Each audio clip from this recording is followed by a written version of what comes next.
चलिए निकालेंगे। नोट सब लोग ले लिए होंगे, उम्मीद है नहीं।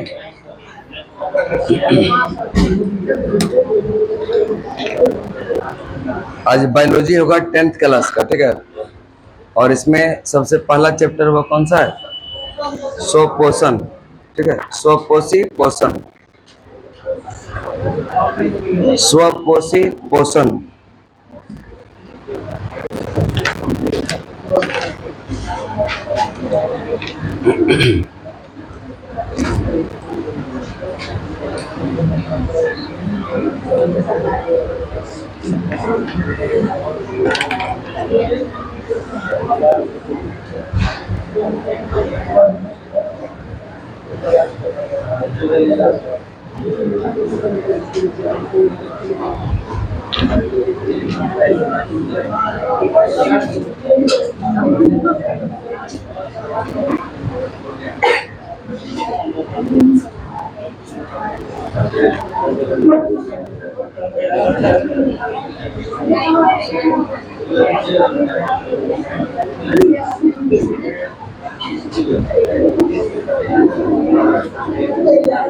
आज 14 तारीख है ना।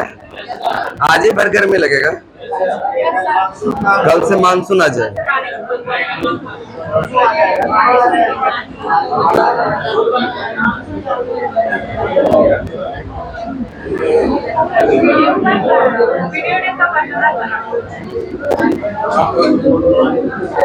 पीछे से बनेगा, ठीक रहेगा।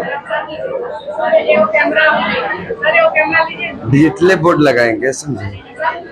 डिजिटल बोर्ड कैमरा सब ले रहे हैं, वही हम भी सोच रहे हैं।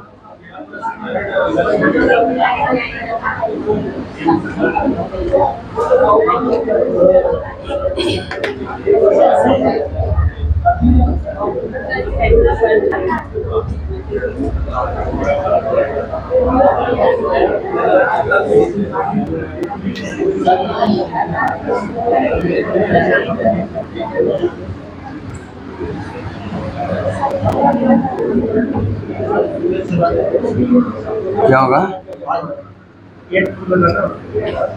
एक जितना तपेंगे उतना चमकेंगे, ठीक है।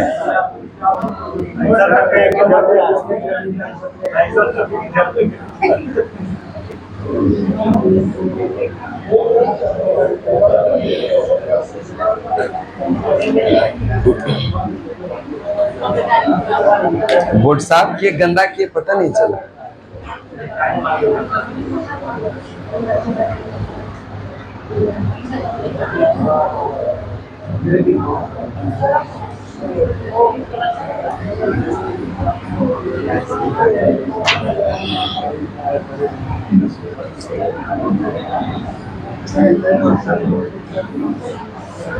चलिए निकालेंगे। स्वपोषी पोषण, स्वपोषी पोषण। क्या स्वपोषी जीव की कार्बन तथा ऊर्जा की आवश्यकता प्रकाश संश्लेषण द्वारा क्या होता है? पूरी होती है। ध्यान रखिएगा, जो स्वपोषी जीव होता, स्वपोषी जीव को यह कार्बन तथा ऊर्जा, कार्बन तथा ऊर्जा, यह जो इसका मुख्य स्रोत माना जाता है वह सूर्य प्रकाश संश्लेषण के माध्यम से। अब देखिएगा, कोई भी यह जीव जंतु है, जीव जंतु की मतलब हम बात करेंगे प्रायः पेड़ पौधा, जो प्रथम जिसको हम उत्पादक कहते हैं ना, उत्पादक। जैसे कि वह पेड़ पादप है, वह एक उत्पादक है। उत्पादक जो खाया वह प्रथम श्रेणी का, फिर क्या हो गया, जो उसको खाया द्वितीय, और फिर जो उसको तृतीय। ये सिस्टम चलते रहता है खाद्य श्रृंखला में। यहाँ पर कहता है कि स्वपोषी, तो स्वपोषी के लिए क्या क्या चाहिए होता? जैसे प्रकाश संश्लेषण की अगर प्रक्रिया होगा तो सबसे पहले यह प्रकाश संश्लेषण, जितने भी हरे पेड़ पौधा है वह सब क्या होता है? प्रकाश संश्लेषण की प्रक्रिया करती है। जैसे देखिएगा, मान लेते हैं कि यह पेड़ है, ठीक है, और पेड़ का जो पत्तियां होगा वह क्या हरा भरा रहता, और यह सूर्य की प्रकाश है, सन, ठीक है। अब देखिएगा यहाँ पर सबसे पहले क्या होगा, जो हरी पत्तियां होता है ना, उसमें होता है क्लोरोफिल। क्या होता है? यह क्लोरोफिल होता है। क्या होता है? क्लोरोफिल। अब देखिएगा क्लोरोफिल की उपस्थिति में फिर इसको चाहिए क्या, सूर्य का प्रकाश, सूर्य का यह प्रकाश। अब देखिएगा प्रकाश संश्लेषण की प्रक्रिया के लिए कार्बन डाइऑक्साइड की आवश्यकता होता है। किसका, कार्बन डाइऑक्साइड, यानी कि गैस में चाहिए इसको क्या, CO2, कार्बन डाइऑक्साइड, ठीक है, CO2। अब देखिएगा CO2 वह लेता कैसे है, जैसे जो पत्तियां होती है ना, पत्तियां जो होती है इसमें बहुत सारा छिद्र होती है, पत्तियां खुलने का सिस्टम 2-3 बार होता है इसका। जैसे कि अगर हम कहेंगे जब पानी बरसात के समय होता है ना, तो देखिएगा पत्तियां में जब पानी भर जाता है, जब पानी भर जाता है तो उसका पत्ती फूल जाता है, मोटा मोटा हो जाएगा। ऐसा देखने को मिलेगा कि पत्तियां जो पहले सूखा हुआ था अब क्या हो गया, मोटा मोटा हो गया। अब मोटा हो गया तो इसका मतलब उसके रंध्र जो है ना, छिद्र जो है उसमें खिंचा आता है और वाष्पोत्सर्जन हो जाता है। और क्या किया, गैस, जब प्रकाश संश्लेषण की प्रक्रिया हो रही होती है तब वहां पर कहता है कि कार्बन डाइऑक्साइड की आवश्यकता पड़ती है। तो यहाँ पर यह छिद्र फिर से खोलता और कार्बन डाइऑक्साइड क्या होता, अंदर जाता। यह रखिएगा जो CO2 वायुमंडल में है तो वायुमंडल से इसका डायरेक्शन होता है कुछ इस प्रकार का, कार्बन डाइऑक्साइड जो है इस प्रकार से अंदर की तरफ। अब कह रहे कि यहाँ और क्या चाहिए इसको, यह रखिएगा जल चाहिए, क्या चाहिए, जल, और क्या चाहिए, खनिज लवण, क्या चाहिए, खनिज लवण। अब यही जो H2O जल है ना, जाता है प्रकाश संश्लेषण की प्रक्रिया पूरी करती है तो वही जल या हाइड्रोजन और ऑक्सीजन के रूप में क्या होता है, टूटता। और फिर क्या होता है कि अंदर में ऑक्सीजन की सांद्रता क्या होता है, ज्यादा, ऑक्सीजन की सांद्रता ज्यादा। अब जो ऑक्सीजन होगा वह क्या होगा, उसका उत्पाद, यानी कि O2 जो है प्रकाश संश्लेषण का क्या है, यह उत्पाद है। कहने का मतलब है कि O2 का डायरेक्शन कुछ इस प्रकार से होगा, यानी कि जब प्रकाश संश्लेषण की प्रक्रिया चल रही होती है तब यहाँ पर किसी अन्य पादप का या किसी अन्य चीज का सहायता लिया, क्या, सूर्य का प्रकाश निकला या पानी जा रहा है जाइलम के माध्यम से, और जितना भी खनिज लवण होता है ना वह कहता है कि यह इसी में घुलनशील होता है, ठीक है, जल में क्या होता है, घुलनशील, और वह जल में ही घुल कर क्या होता है, वापस ऊपर चला जाता है। तो इसी प्रक्रिया को हम कहते हैं, इससे जो ऊर्जा का उत्पादन होता है। अब क्या होता है, यही जो है प्रकाश संश्लेषण के माध्यम से यह ग्लूकोज का निर्माण करता है, किसका, ग्लूकोज का। और इसके बाद ग्लूकोज का निर्माण करने के बाद यही क्या हो गया, ऊर्जा के रूप में निकला। और यह फिर क्या होता है, यह जो भोजन का परिवहन करवाते हैं वह किसके माध्यम से, फ्लोएम, कौन सा, फ्लोएम, जाइलम से होता है क्या, जल, जाइलम से जल। ये सिस्टम होता है क्या, प्रकाश संश्लेषण। और यह कौन करता, स्वपोषी, कौन करता, प्रकाश संश्लेषण के लिए निम्न चीजों की आवश्यकता होती है। एक है सूर्य का प्रकाश, सूर्य का प्रकाश, दूसरा है क्लोरोफिल की उपस्थिति, और जल, खनिज लवण और कार्बन डाइऑक्साइड। कार्बोहाइड्रेट पौधे को ऊर्जा प्रदान करने में क्या होता है, प्रयुक्त होता है, कौन सा, कार्बोहाइड्रेट। कार्बोहाइड्रेट पौधा हो या आम, हम लोग भी है ना, जैसे कोई भी चीज खाना खाते हैं उसमें क्या मिलता, कार्बोहाइड्रेट, वसा, प्रोटीन, है ना। फिर कहता है कि अगर आप गरिमामय जिंदगी जीना चाहते हैं तो फिर खनिज लवण कुछ या विटामिन अलग से क्या होगा, ग्रहण करना पड़ता है। लेकिन कार्बोहाइड्रेट सबसे बड़ा जो ऊर्जा का यह स्रोत है ना, वह सबसे ज्यादा स्रोत होता है वसा, वसा में सबसे ज्यादा ऊर्जा होता, इसलिए कहता है कि उसको हिसाब से खाएंगे, अगर हिसाब से नहीं खाएंगे तो फिर तकलीफ हो जाएगा, बाद में डमरू की तरह बन जाएंगे। यह सिस्टम होता है, चूंकि सबसे ज्यादा उत्पादक ऊर्जा का वही होता है, कौन, फैट्स, वसा। उसके बाद कार्बोहाइड्रेट, यहाँ भी पेड़ पौधे में जो ऊर्जा का स्रोत है वह क्या, कार्बोहाइड्रेट। कार्बोहाइड्रेट तुरंत प्रयुक्त नहीं होता, उन्हें जो है मंड के रूप में क्या होगा, संचित कर दिया जाता। अब करें स्टार्च के रूप में, तो ये देखिएगा कार्बोहाइड्रेट तुरंत प्रयुक्त नहीं होता, कार्बोहाइड्रेट के रूप में तब्दील होता और फिर उसको संचित रहता किस रूप में, स्टार्च के रूप में, किसमें, स्टार्च। हमारे द्वारा खाए गए भोजन से व्युत्पन्न ऊर्जा का कुछ भाग हमारे शरीर में ग्लाइकोजन के रूप में से, पेड़ पौधे में जो संचित होता स्टार्च के रूप में, हम जो भोजन खाते हैं ग्लाइकोजन के रूप में, किस रूप में, ग्लाइकोजन।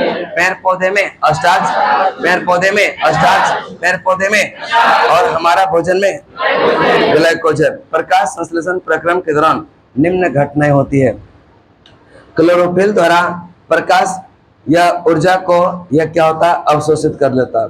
प्रकाश ऊर्जा को रासायनिक ऊर्जा में रूपांतरित करना, और जल अणुओं का हाइड्रोजन तथा ऑक्सीजन में क्या होता है, अपघटन।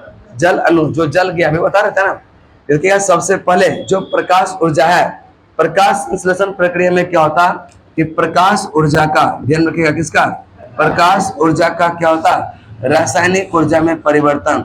रासायनिक ऊर्जा में क्या होता है, यह परिवर्तन होता। प्रकाश ऊर्जा का किसमें, रासायनिक ऊर्जा में क्या होता है, परिवर्तन होता। करेक्ट है। कार्बन डाइऑक्साइड का जो है कार्बोहाइड्रेट में अपचयन होता। जो कार्बन डाइऑक्साइड लेते हैं उसका किसमें, कार्बोहाइड्रेट में। ये तीनों पॉइंट ध्यान में रखिएगा कि क्लोरोफिल का, ऐसा बीपीएससी में क्वेश्चन पूछा गया था, क्लोरोफिल का काम क्या होता है।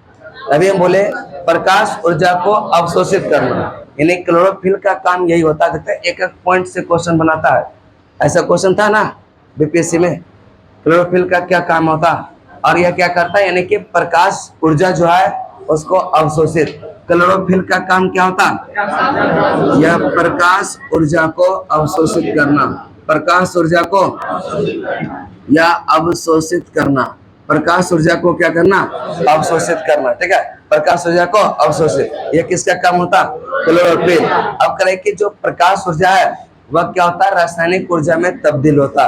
प्रकाश संश्लेषण की प्रक्रिया में प्रकाश ऊर्जा को रासायनिक ऊर्जा, प्रकाश ऊर्जा को, और कार्बन डाइऑक्साइड का कार्बोहाइड्रेट में अपचयन होता।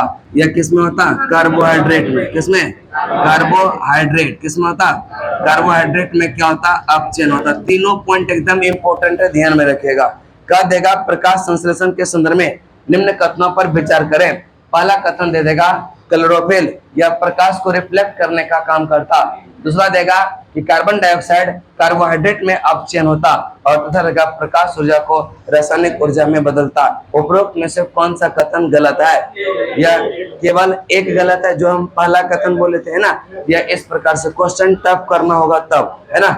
ऐसे नॉर्मल पूछेगा यह क्लोरोफिल का काम क्या होता, यह क्या होता, प्रकाश को अवशोषित करने का काम करता, प्रकाश को अवशोषित करने का काम।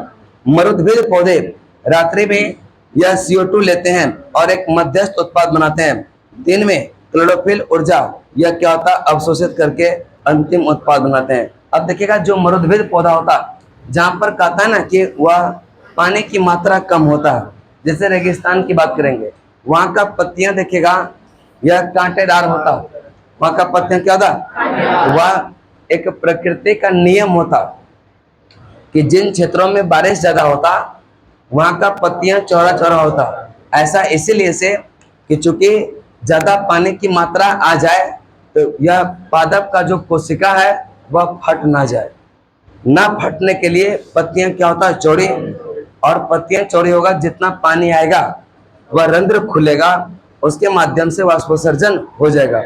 क्योंकि रेगिस्तान की पत्तियां होता कटीला और बहुत पतला पतला होता, जैसे बबूल का पत्ता। बबूल का पत्ता कितना चौड़ा चौड़ा होता है, बहुत चीरा चीरा टाइप का होता है, ठीक है, बहुत पतला। अब वह कितना पानी को निकालेगा, बहुत कम।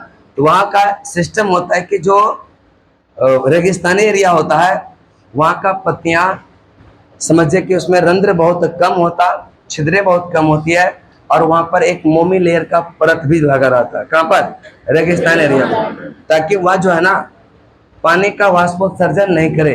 अगर पानी का पहले से तकलीफ था, पत्ता चौड़ा होता तो और ज्यादा क्या होता, पानी का यह निष्कासन कर देता और तकलीफ। एक और क्वेश्चन पूछा जाता है, रेगिस्तानी जो पौधे होते हैं वहां की जड़ें काफी लंबी होती है, ऐसा क्यों, या पानी की खोज में, पानी की खोज में, यदि पानी की खोज में वह अंदर गहराई तक जा पाता, जब तक पानी नहीं मिलता तब तक। इसलिए कहते हैं ना कि जब पेड़ पौधा लगाते हैं तो भौम जल ऊपर रहता है। इसका कारण यही है कि जो पानी का पत्ती है ना, या इसका पेड़ पौधे का, वह पत्ती का काम होता है कि वाष्पोत्सर्जन करना, और जैसे वाष्पोत्सर्जन करेगा तो नीचे से पानी का एक खिंचाव आएगा और वह धरती से ऊपर लाने का प्रयास करेगा। जिन क्षेत्रों में ज्यादा पेड़ पौधा होता वहां पर भौम जल ठीक ठाक रहता। पेड़ पौधा नहीं होगा तो भौम जल, चूंकि उसका एक सेक्शन पाइप के रूप में जो खिंचाव आया वह खिंचाव उत्पन्न नहीं करेगा और वह पानी धीरे धीरे क्या होता, अंदर चला जाता है। इसीलिए इसका आता है यह एक पैर लगाना चाहिए, और अभी फल चल रहा है एक पैर किसके नाम? माँ के नाम। ठीक है, तो रह क्या? ठीक है, तो ये देखिए मरुद्भिद पौधा में क्या होता है कि रात में ही कार्बन डाइऑक्साइड ग्रहण करता और मध्यक उत्पाद बना लेता, जैसे सूर्य का प्रकाश आएगा फिर क्या होगा, अपना ग्लूकोज बनाना तैयार कर देगा। पत्ते की कोशिकाओं में हर बिंदु कोशिकांग है, और जिन्हें जो है क्लोरोप्लास्ट कहते हैं। रहे क्या? इन्हें जो है क्लोरोफिल, इसमें क्या होता है? क्लोरोफिल। प्रकाश संश्लेषण के लिए क्लोरोफिल क्या होता है? आवश्यक होता है। पत्ते की सतह पर जो सूक्ष्म छिद्र होती है उसी को रंध्र कहते हैं। हम बोले कि जो पत्ती है, पत्ती के यतिगा या इस प्रकार का जो पत्तियां होती है, इसमें दिखेगा तो नहीं, लेकिन बहुत सारा सूक्ष्म छिद्र होती है, बहुत सारा छिद्र होती है, इसको हम कहते हैं रंध्र। क्या कहेंगे? रंध्र। पत्तियां में जो बहुत सारा छिद्रें होती है, और यह छिद्र का काम क्या है? क्या करना? पानी का, और कोई काम है इसका? हाँ, गैसों का आदान प्रदान भी है। एक तो पानी का वाष्पोत्सर्जन कर देता, और दूसरा क्या होता? गैसों का आदान प्रदान। गैसों का आदान प्रदान। प्रकाश संश्लेषण के लिए गैसों का अधिकांश आदान प्रदान इन्हीं छिद्रों से होता है। गैसों का आदान प्रदान तने, जड़ें और पत्तियों की सतह से भी एकदम इम्पोर्टेंट है। कहा देगा निम्नलिखित कथनों पर विचार करें। हम लोग काफी बार चर्चा कर चुके हैं कि पत्ती के माध्यम से होता। वहां पर देगा पहला कथन तो ये देगा प्रकाश संश्लेषण की प्रक्रिया में जो गैसों का आदान प्रदान होगा वह पत्तियों के माध्यम से होता, पत्ती के रंध्र के माध्यम से। दूसरा कथन देगा गैसों का आदान प्रदान तने, जड़ के सतहों से भी हो सकता है। तीसरा कथन देगा क्या पत्तियों की सतह का जो छिद्रें होती है उसको हम रंध्र कहते हैं। यहाँ पर कहेगा कौन सा कथन सही है? तो अभी हम जो तीनों कथन बोले वह तीनों सही, चूंकि हम बोले कि रंध्र जो होती है, छिद्र जो होती है वो तो करता ही है, लेकिन जड़ है। ठीक है, ये कौन सा? जड़ है, और यह तना है, और ये सब भी क्या होता है? यानी क्या ये सब का भी काम क्या होता है? गैसों का आदान प्रदान करना। गैसों का रंध्र से पर्याप्त मात्रा में जल की हानि होती है। जब प्रकाश संश्लेषण के लिए CO2 की आवश्यकता नहीं होती है तब पौधे इन छिद्रों को क्या होता? जब आवश्यकता गैस का खत्म हो जाए वह छिद्र बंद हो जाता। जैसे पानी भर गया, तो पानी भरने के बाद जैसे खुलता है रंध्र, वह धीरे धीरे क्या हो गया? वाष्पोत्सर्जन, पानी निकल गया। पानी निकलने के बाद पुनः वह सिकुड़ जाता है, और वह रंध्र क्या होता?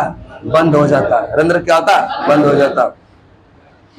द्वार कोशिका में जब जल अंदर जाता है तो वह फूल जाती है, और रंध्र का छिद्र क्या होता है? द्वार कोशिका का मतलब होता है कि यार इसका ना एक सिस्टम होता है इस प्रकार से बना हुआ, पता ही नहीं चलता, बहुत छोटा सा रहता है। कि जैसे पानी भरेगा तो वह फूलता है, और फूलने के बाद जो द्वार कोशिका है जैसे फूलेगा उसमें खिंचाव आएगा रंध्र में, और वह क्या होगा? खुल करके पानी को क्या होगा?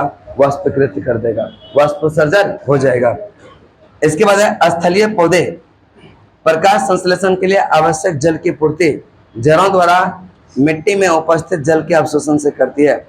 नाइट्रोजन, फास्फोरस, येलो तथा मैग्नीशियम भी मिट्टी से। कहने का मतलब जो स्थलीय पादप होता, स्थलीय पादप जो होता, जो हम धरातल पर देखते हैं, जमीन पर देखते हैं, वह खनिज लवण, मैग्नीशियम, लोहा, ये सब क्या होता है? खनिज है। कहाँ से लेता? जल कहाँ से लेता? यह क्या? जल या खनिज लवण और नाइट्रोजन। हम बोले थे कि अब पेड़ पौधा जो है ना वह 78% नाइट्रोजन है वायुमंडल में। कितना? लगभग है ना। कभी तकलीफ होगा क्या? नहीं होगा, क्योंकि डायरेक्ट नहीं ले पाता। अगर डायरेक्ट लेता तब कोई तकलीफ नहीं। ऐसे होता है तो कुछ कहता है कि बैक्टीरिया होता है या जड़ों में, और वह दोनों में संधि करता है, जड़ के साथ समझौता करता है, और कहता है कि हम नाइट्रोजन को नाइट्रेट में बदलते हैं, और आप हमको क्या करेंगे? भोजन देंगे। बदले में क्या देंगे? भोजन। ये कि वह खुद का भोजन तो बना नहीं पाएगा, तो दोनों में कहता है कि संधि होता है, समझौता होता है। यह क्या होता है? नाइट्रोजन है, इसको क्या करेगा? नाइट्रेट में। किसमें करेगा? नाइट्रेट यानी कि तरल नाइट्रोजन होता, नाइट्रोजन का तरल पार्ट को ही हम कहते हैं नाइट्रोजन, नाइट्रेट क्या कहेंगे। और यह कहता है कि जल में क्या होता है, घुलनशील। यह जैसे नाइट्रेट में तब्दील किया, अब क्या होगा, यह जल के माध्यम से क्या होगा, यह पौधा तक क्या होगा, यह पहुंचने का काम करेगा। इसका मतलब इसको भी हो गया, और जो बैक्टीरिया था कुछ, उसको क्या होगा, भोजन नहीं मिल रहा था, उसको भी क्या हो गया, भोजन प्राप्त हो गया। ये देखिएगा, हमेशा कहते हैं, इसीलिए कहते हैं कि कह देगा कि यह पेड़ पौधे नाइट्रोजन कहाँ से ग्रहण करता, जमीन से, जल के माध्यम से आता ना। चूंकि वायुमंडल से लिया क्या, नहीं लिया, वायुमंडल से नाइट्रोजन ले ही नहीं सकता। जैसे मछली है, मछली को हम कहेंगे बाहर निकाल देंगे, और अभी मरने की बात करें, बाहर निकालेंगे, तो क्या उसको भगवान ने ऐसा कोई यंत्र दिया है जो कि ऑक्सीजन डायरेक्ट ग्रहण कर ले वायुमंडल से? ऑक्सीजन की कमी है क्या यहाँ? पानी में कमी है क्या? पानी में वायुमंडल की तुलना में कम है, लेकिन फिर भी वह उसी अनुकूल।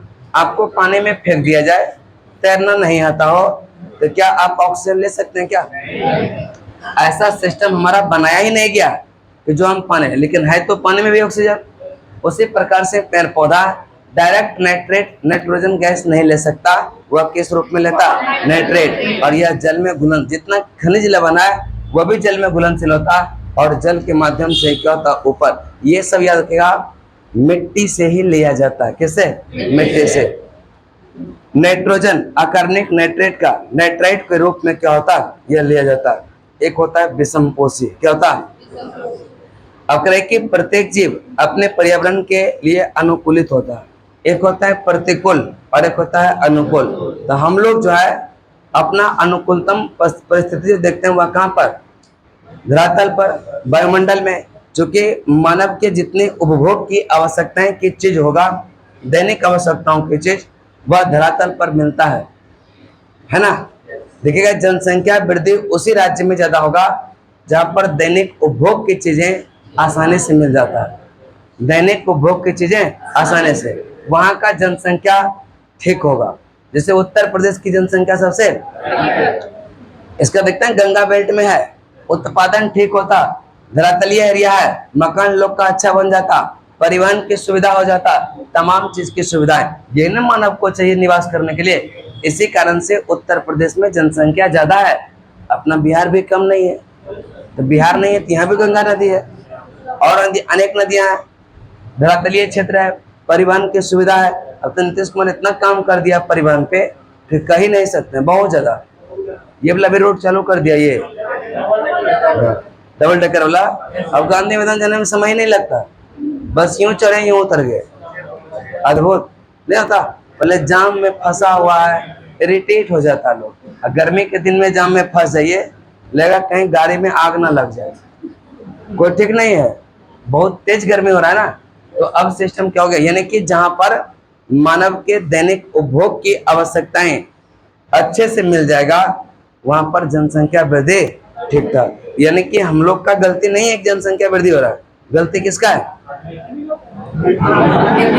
पर्यावरण का है, कि हम लोग उन परिस्थितियों में हैं, यह जनसंख्या वृद्धि कर सकते हैं। अब देखिएगा, जो पहाड़ी इलाका होता वहां पर जनसंख्या है क्या, नागालैंड में तो निगेटिव में चला जाता है, अरुणाचल प्रदेश सबसे कम है ना, सिक्किम चले, यहाँ सब जो दैनिक उपभोग की आवश्यकताएं की चीजें होती है नहीं मिलता। मकान बनाएगा क्या, पेड़ पौधा पे बनाएगा क्या, पहाड़ पे बनाना उतना आसान बात नहीं होता, वहां पर जनसंख्या का विकास ज्यादा नहीं होता।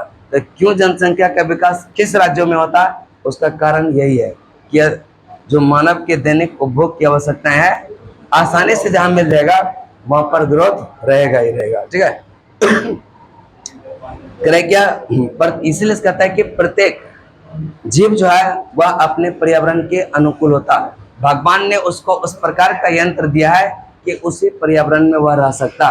जैसे हम बोले ना, मछली देखिएगा, जब मछली को तैरते हुए देखेंगे ना, उसका मुंह देखिएगा, खुलता बंद होता, खुलता बंद होता, देखे ना, वह क्या करता है, मजा लेता है, वह क्या नहीं, उसका ना सिस्टम होता है कि पानी को जब तक प्रेशर के साथ अंदर नहीं फेंकेगा, ऑक्सीजन उससे पृथक होगा ही नहीं। वही जो है मछली जो मुंह बंद करता है ना, पानी को प्रेशर के साथ अंदर भेजता, उसमें जो यह उसका गिल्स होता है वही क्या करता है, पानी से ऑक्सीजन को पृथक्करण करके वह सिस्टम को क्या होता है, आगे बढ़ाता है। इसलिए सब पानी को प्रेशर के साथ क्या होता है, हम लोग कभी प्रेशर के साथ पानी भेजिए अंदर, गटका जाएगा, ऑक्सीजन पृथक नहीं होगा, तकलीफ में आ जाएंगे। वही मछली को वायुमंडल में रख दीजिए, ऑक्सीजन यहाँ भी है, लेकिन क्या यह परिस्थिति उसके अनुकूल है, क्या प्रतिकूल है। हम लोग के लिए जल प्रतिकूल है ना। जो तैरते हैं तैरने जानते हैं तो ये ऊपर ही रखता है, अगर नीचे भी जाता है तो एक आध मिनट के लिए जाता है, हमेशा के लिए जाएगा तो फिर खत्म।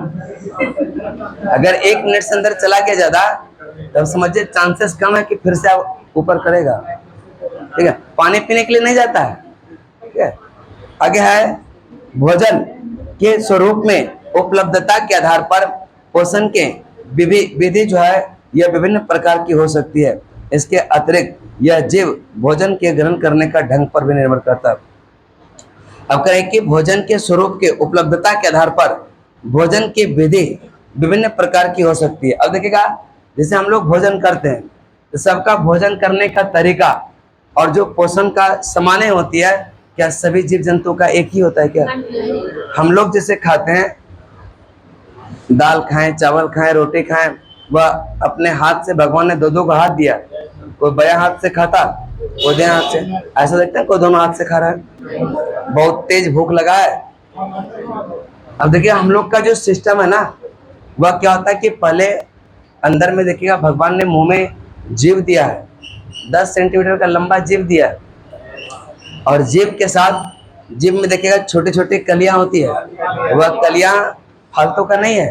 ठीक है, जिस दिन चाय पीने में वह जल जाता है, देखिएगा खाना टेस्टलेस हो जाता है, नहीं होता है, लगेगा कि वाह क्या खा लिया, पता ही नहीं चलेगा।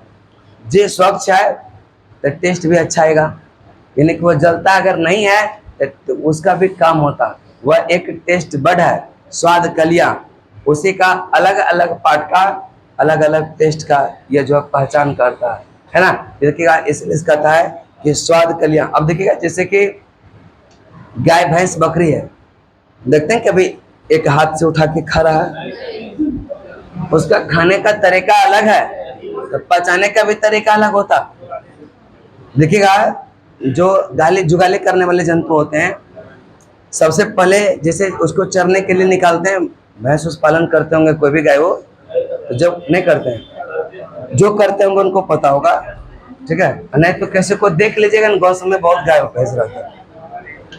जब मवेशी को चरने बिहार में दिया जाता है ना, देखिएगा वह चबाते हैं था, अंडर डालते था, चबाते था अंडर, हल्का फल्का चबाया और वह भोजन अंदर में जब कहता है कि आराम से वह बैठती है, फिर उसका कंग छोटा छोटा निकलता, वो जो जुगाली करता है ना, ठीक है, मुंह जो चलाता है, वह अंदर जो भोजन पहले रख लिया था ना, अब उसका छोटा छोटा कण निकल रहा है और उसको चबा चबा करके फिर से अंदर बैठता। तो जो जंतु जुगाली नहीं कर रहा होता, ऐसा हम लोग समझते हैं कि उसका तबीयत ठीक नहीं है, ऐसा मानते हैं ना, कि देखते रहता। आप लोग को समझ में नहीं आएगा, जो घर के सदस्य होते हैं आता समझ में क्या। चलिए गाय पालन करती है तो इसको समझ में आता होगा, कभी गाय चराने गई होगी तो देखी होगी। ठीक है, वह आराम से देखिएगा, नाक में मिला दीजिए, तुरंत खा जाती है। हम लोग 3-4 रोटी खाने में समय लेते हैं बढ़िया से चबा करके। हमारा भोजन में क्या है कि एक बार अंदर चला गया तो फिर जब बैठते हैं तो जुगाली करते हैं हम लोग, क्या तो बैठ करके अब चिबा रहे हैं आराम से, तो जिस रूप में आपने डाल दिया वो चला गया, फिर से निकलने की संभावना नहीं है। अब कराएं कि इसलिए से हर एक जीव का अलग अलग पर्यावरण परिस्थिति के निवास करने की सिस्टम होता, अनुकूलतम स्थिति उसके अनुसार होता। समुद्री जीव जंतु समुद्र में ही रहना। धरातलीय आप देखिएगा कश्मीर है, रेगिस्तान है, ऊंट देखे ना, ऊंट का टांग लंबा लंबा होता, तो वह कहता है कि जो धरातल का गर्मी है उसके बॉडी तक नहीं पहुंच पाए, इसीलिए से ऊंट को रेगिस्तान के अनुकूल ही बनाया गया। कभी कश्मीर में चले जाइए, वहां का जो भी जंतु होगा ना, देखिएगा यह तो बहुत ज्यादा उस पर बाल होता है ना, भेड़ बकरियां जो वहां मिलेंगे बहुत मानव भी मिलता है ना, तो उस पर भी कहता है कि एक फैट्स का लेयर होता, वह फैट्स का काम क्या होता है, उष्मा का अवरोधक का कुचालक की भांति काम करता है। शरीर के अंदर का जो गर्मी है वह बाहर नहीं आने देता और बाहर का अंदर नहीं जाने देता, उसको ज्यादा ठंडा गर्मी। ये सिस्टम बच्चा में जो नवजात शिशु रहता है ना, उसमें भी यह सिस्टम बना रहता है कि जो फैट्स का लेयर रहता है, देखिएगा मोटे आदमी को परेशान ज्यादा रहता है गर्मी से, अभी उसको बहुत ज्यादा तकलीफ रहेगा, है ना। कारण क्या होता है कि बॉडी के अंदर का जो गर्मी निकल ही नहीं पाता, तो परेशान रहेगा, इधर उधर करेगा और गर्मी रहता है। तो पतला आदमी सबसे उत्तम होता है, ठीक है। तो अलग अलग क्षेत्रों में जो जीव जंतुओं का विभिन्न प्रकार देखते हैं, वह उसके मौसम के अनुकूल या उसके जो है प्रतिकूल नहीं। अगर अलग जैसे ऊंट को चले जाएंगे लेकर के कश्मीर में ठंडे क्षेत्र में, तो उसको तकलीफ होगा, है ना, बहुत तकलीफ होगा। ऊंट का रेगिस्तान क्षेत्र में ही ठीक है, क्योंकि उसको उस लायक पंजा देखते हैं उसका गद्देदार होता, ताकि वह पंजा धांसे ना मालूम, तो उसको उसी अनुकूल बनाया गया। और ये किसने निर्माण किया? प्रकृति ने। किसने? प्रकृति। क्रय की कुछ जीव भोज्य पदार्थ का विघटन शरीर के बाहर ही कर लेते और उसका अवशोषण करते हैं। फफूंदी, ईस्ट, मशरूम, कवक इसके उदाहरण है। कुछ ऐसे जीव होता जो कहते हैं कि जो भोजन करते हैं ना, उसका विघटन बाहर में ही कर लेता, जैसे क्या फफूंदी हो गया, ईस्ट हो गया, मशरूम हो गया, ये सब।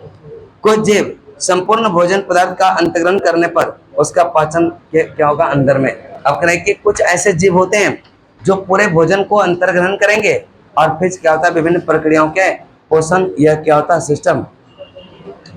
क्रय जीव द्वारा जो है किस प्रकार या किस भोजन का अंतर्ग्रहण किया जाता है तथा उसके पाचन के विधि उसके शरीर के अभिकल्पना तथा कार्यशैली पर क्या होगा निर्भर करता है।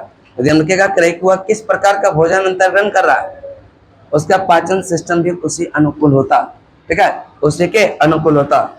कुछ जीव पौधे और जंतुओं को जो है बिना मारे या उनसे जो है पोषण प्राप्त करते हैं। जैसे कहता है कि अमरबेल, अमरबेल पौधे को मारता नहीं है, बस उसके साथ लिपटा हुआ रहता और उससे क्या होता है पोषण ग्रहण करता बिना मारे हुए।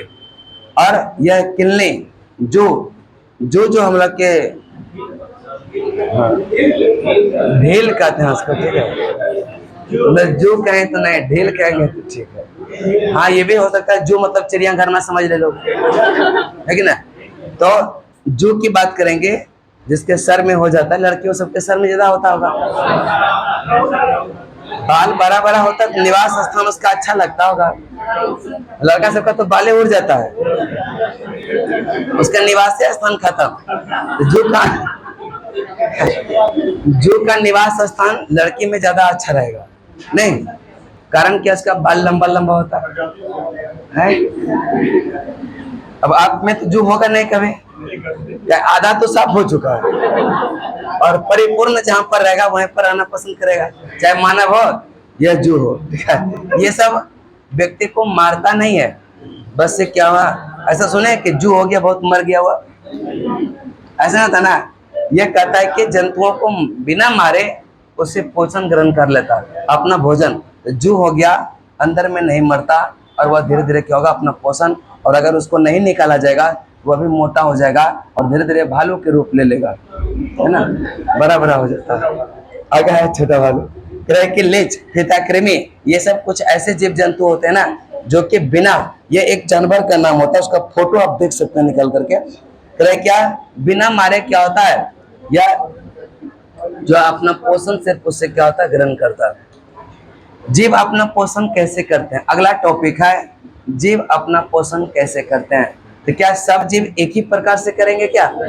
अलग अलग जीव, जो अभी बोले थे कि सबका भोज्य पदार्थ अलग अलग है, खान पीन अलग अलग है, उसका पचाने का सिस्टम भी अलग अलग होगा। तो एक कोशिक के जीव क्या रोटी खाएंगे? भूख करेंगे सर, जाके अमीबा को रोटी खिलाइए कि खा लीजिए थोड़ा सा।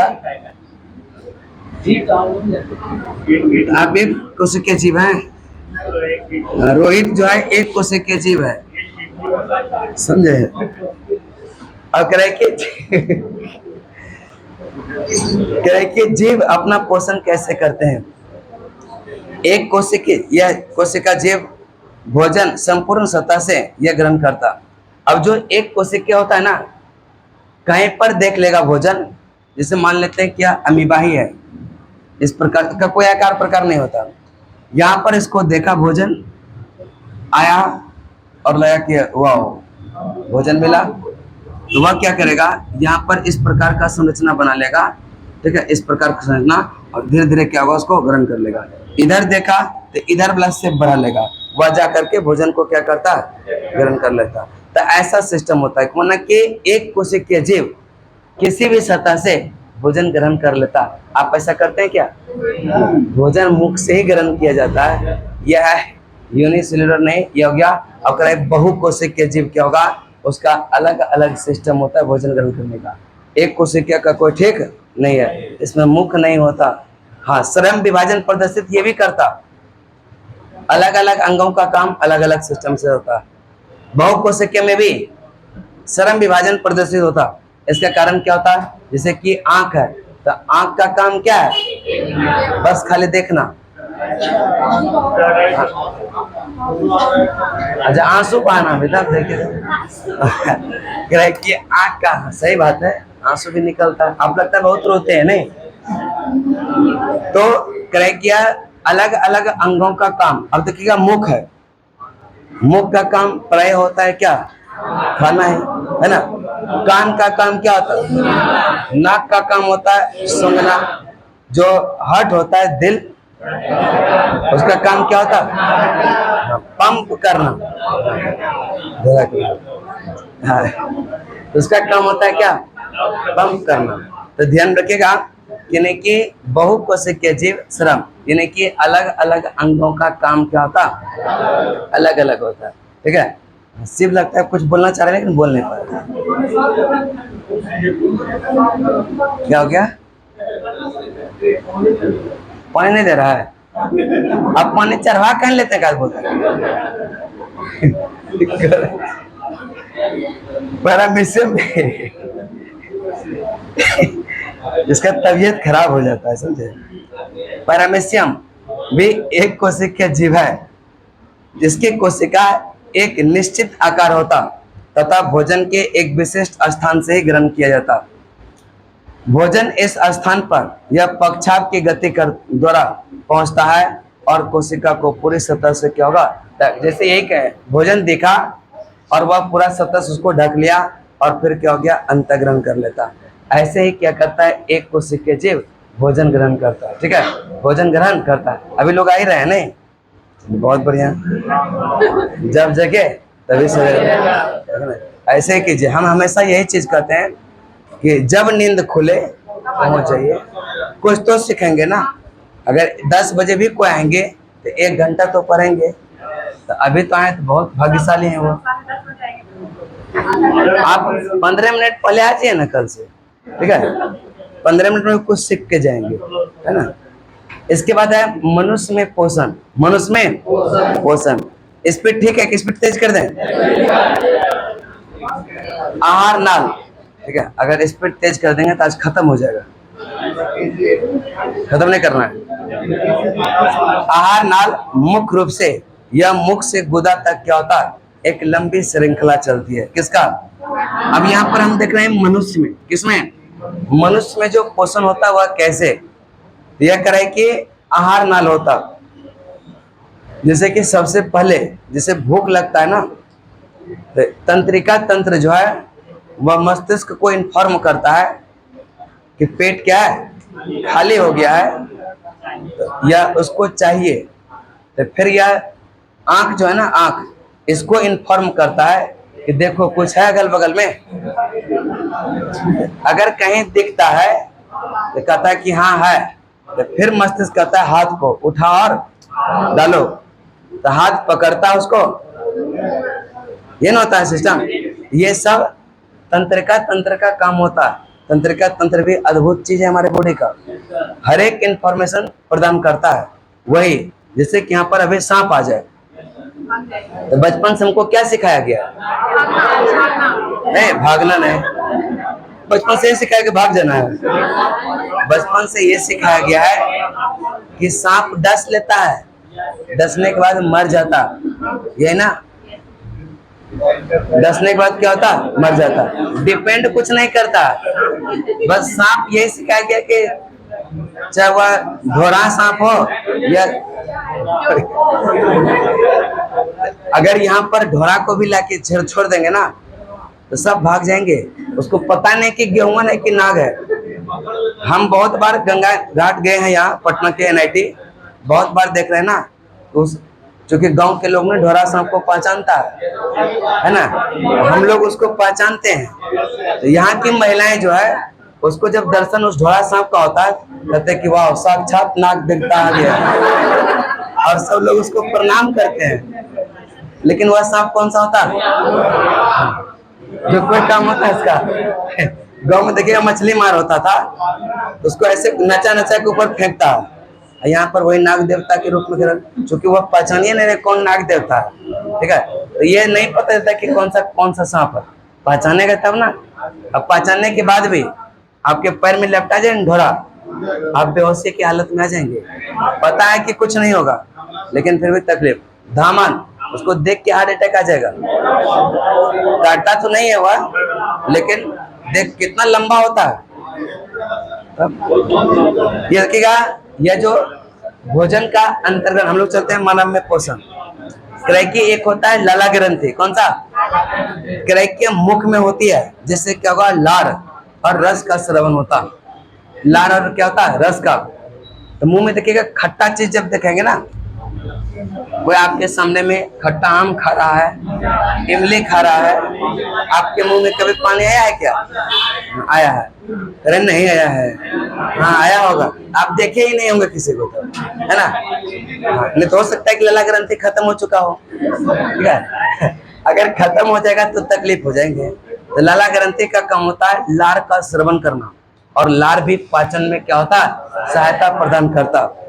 जिस जैव उत्प्रेरक जटिल अणुओं को साधारण अणुओं में क्या होता है, तोड़ा जाता, उसे कहते हैं एंजाइम। क्या कहते हैं? जब भोजन को हम ठोस पदार्थ के रूप में अंतर्ग्रहण करते हैं और वह छोटे छोटे टुकड़ों में क्या होता है, टूट जाता, तो यह किसका काम होता है, एंजाइम का। किसका?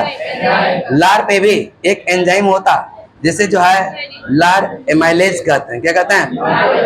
मड जटिल अणुओं को शर्करा में खंडित करके ये जो है खंडित करना है, किसका काम होता, लार एमाइलेज का।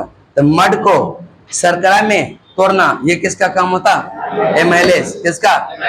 भोजन को चबाने के दौरान पेशीय जीवा भोजन को लार के साथ या पूरी तरीके से क्या होता है, मिला देता। अगर क्या दांत का भी तुरंत दांत का प्रकार पाएंगे थोड़ा देर में, तो जो दांतों का 4 प्रकार होता है, सबका काम भी क्या होता है, अलग अलग। जैसे हम भोजन को अंतर्ग्रहण करते हैं तो क्या तुरंत लिए और डाल दिए के अंदर में, उसको चबाया जाता है, चबा करके फिर क्या होता है, लुगदी बनता है। वह लुगदी कहाँ से, पानी चबा रहे हैं, पानी डाल रहे हैं लुगदी बनाने के लिए, लार से लुगदी बनता। और जब भोजन मुलायम हो जाता उसको हम फूड पाइप में डाल लेते हैं, और फूड पाइप के बाद जाता है अमाशय में। कहाँ जाता है, अमाशय। और अमाशय में निकलता है क्या, HCl। अब जो भोजन की प्रकृति लारीय प्रक्रिया था वो समाप्त होता, वह होता है अम्लीय। फिर जाता है डुडेनम, फिर जाता है छोटी आंत, वहां पर ये क्षारीय द्रव निकलता है, वह कैसे, अग्न्याशय, अग्न्याशय रस, अग्न्याशय रस। और इसमें इसी को हम कहते हैं पूर्ण पाचक रस मिलता है, और उसको क्या कर देता है, क्षारीय, ताकि वह भोजन क्या होगा, आराम से मिल सके। और भोजन का पूर्ण पाचन जो होता वह कहाँ पर, छोटी आंत में होता है। कहाँ पर, छोटी आंत। अब कह कि वहीं से भोजन का स्वांगीकरण अवशोषण करके जो शरीर को ऊर्जा प्रदान होता वह वहीं पर होता। फिर उसके बाद चला जाता है कहाँ पर, यह डुडेनम। उसके बाद हम बड़ी आंत में, बड़ी आंत इसके बाद जो है गुदा से जुड़ा होता है, और वह क्या होगा, जो पचा अपचा भोजन था गुदा के माध्यम से क्या होगा, वह उसका उत्सर्जन हो जाता है, बाहर हो जाता है। जो अवशिष्ट हानिकारक पदार्थ रहता उसको क्या कर लेता, बाहर। अब क्या है कि यह जो भोजन अंदर जाता है वह कौन सा गतिकरण, कर्माकुंचन, यानी कि कर्माकुंचन गति उसको कहेंगे। जैसे आप एक ट्यूब है ना, ट्यूब, साइकिल का ट्यूब देखे ना, तो उसमें ना कुछ गिराइए और देखिएगा जहां पर वह कण रहेगा ना वहां पर फूला हुआ रहेगा, उसको आगे बढ़ाते जाएंगे पचकता जाएगा। जहां पर वह भोजन का कण रहता है फूला रहेगा, आगे जाएगा पचकेगा, फिर फूलेगा पचकेगा। यही कहते हैं धीरे धीरे क्या होगा, इस प्रकार की गति करते हुए यह अमाशय तक जाता है। इसको कहते हैं कर्माकुंचन गति। क्या कहते हैं? मुंह से अमाशय तक भोजन ग्रासिका या इंसोफेगस द्वारा ले जाया जाता। अमाशय एक बृहद अंग है जो भोजन के या आने पर क्या होता है, फैल जाता। भोजन अमाशय का मतलब होता है पेट, नहीं कुछ खाए हैं, पेट लगा पूरा खाली खाली और अंदर धंसा हुआ लगता है।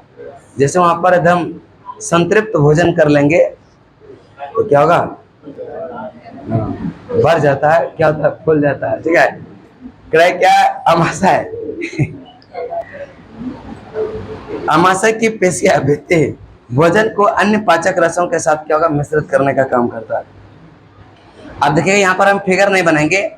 एक होता है जठर ग्रंथि, यहाँ से निकलता है जठर रस, कौन सा, और एक होता है देखिएगा म्यूकस लेयर, कौन सा, यह कराई की छारिया हमारे पेट को एसियल या जलन से, देखिएगा एसिड होता है ना, एसिड, तो एसिड कोई भी कोमल अंगों पर पड़ेगा तो जलन होता है। एक सिंपल सा चींटी काट देना, चींटी काट दे बहुत लहरता है, हाँ चुनचुनाता है ना, तो ये देखिएगा वह जो काटता है ना तो अंतर क्षेपित करती है कौन सा अम्ल, उसी एसिड के कारण हमारे बॉडी पर जलन होता है। उसमें एक छोटे से चींटी, लाल चींटी काटता है, लंबा लंबा जो होता थोड़ा तेज लहरता, कभी बिच्छू का डंक लग जाए हाँ तब तो तकलीफ बहुत देता है। बिच्छू कभी किसी को काट लेना डांस करवा के छोड़ता है, सबसे खतरनाक कोई है, सांप काट ले तकलीफ नहीं, धीरे धीरे मरता है। जो बिच्छू काट ले मरता तो नहीं है, बहुत ज्यादा परेशानी होता है ना, दौड़ते रहता है, जिसको काटा होगा हाँ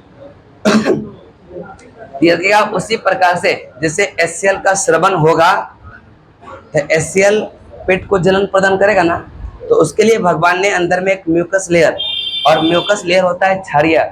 जब अम्ल और क्षार का मिश्रण करेंगे तो उसको न्यूट्रल कर देगा। जैसे पेट में गैस बन जाए तो कभी नींबू पानी मत पी लीजिए, वह और एसिडिटी बढ़ा देगा। तो कुछ ऐसा घोल पिएंगे जो क्षारीय प्रकृति का होगा, तब ना अम्ल और क्षार आपस में लड़ाई करेंगे और उसको जाकर के उदासीन कर देंगे। ऐसा होगा ना, तब क्या होगा, हमेशा यह जब भी गैस पेट में बनता है ना, डॉक्टर भी यही सलाह दिया जाता है कोई क्षारीय प्रकृति का द्रव डालिए, ताकि वह अम्ल और क्षार दोनों रिएक्ट करेगा। और हम बताए थे ना केमिस्ट्री जब पढ़ा रहे थे, स्ट्रॉन्ग एसिड स्ट्रॉन्ग बेस, ये क्या करता, जो प्रबल था गुणता वही दिखा रहा था। स्ट्रॉन्ग बेस और वीक एसिड करते प्रभाव किसका, हम कह देते थे कि क्षारीय प्रकृति का लवण तैयार हो रहा था।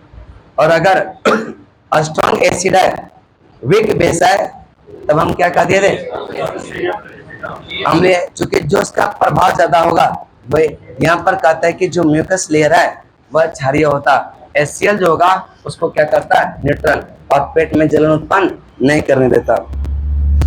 जठर ग्रंथि में दो प्रकार की कोशिका पाई जाती है, एक है ऑक्सेंटिक, कौन सा, ऑक्सेंटिक, और एक होता है चिप या पेप्टिक। ऑक्सेंटिक कोशिका का काम ये जो है HCl का निर्माण करती है, और जो चिप कोशिका है या ये क्या करता है, ये दो प्रकार के एंजाइम, एक है पेप्सिनोजन और एक है प्रोरेनिन। अब करें कि दोनों HCl और पेप्सिनोजन और प्रोरेनिन ये सब वाटर के साथ मिलता है, इसके कंबाइंड रूप को हम जठर रस कहते हैं। क्या कहते हैं, पाचन का कार्य आमाशय की भित्ति में उपस्थित जठर ग्रंथियों द्वारा क्या होगा, संपन्न होता। HCl एक प्रोटीन पाचक एंजाइम पेप्सिन या एवं जो है श्लेष्मा के श्रवण करते हैं। जो HCl का काम होता है ना वह प्रोटीन का पाचन। देखिएगा मुख में जो पाचन हुआ स्टार्च का, कार्बोहाइड्रेट का, है ना, यानी कि पाचन का कार्य शुरू कहाँ से हो गया, मुख से। प्रोटीन का पाचन मुख में शुरू हुआ था क्या, वह काम होता है एचसीएल। जब पेट में जाएगा, यहाँ पेट में पूर्ण पाचन नहीं होता, लेकिन प्रारंभ हो जाता है, ठीक है, प्रारंभ हो जाता है। और क्या कि यहाँ पर प्रोटीन का पाचन आरंभ पूरी तरीके से जो पचता कहाँ पर, प्रोटीन। आरंभ कहाँ से हुआ? अब क्या कि प्रोटीन का पाचन कहाँ से आरंभ हुआ? पेट से, आमाशय से। सामान्य परिस्थितियों में श्लेष्मा आमाशय के आंतरिक अस्तर को अम्ल से क्या होगा? रक्षा करता। आमाशय या पेट में भोजन का आंशिक पाचन होता तथा पचे हुए भोजन के मिश्रण को कहते हैं चाय। क्या कहते हैं? अपचा भोजन में क्या क्या हो सकता है? प्रोटीन, जो कि पूर्ण पाचन नहीं होता। पचा हुआ भोजन में आधा कार्बोहाइड्रेट और प्रोटीन, आधा कार्बोहाइड्रेट और प्रोटीन। अब कहता है क्या? आमाशय से भोजन क्षुद्रांत, क्षुद्रांत को कहते हैं छोटी आंत। क्या कहेंगे? जैसे एक अगर हम फिगर बना लें,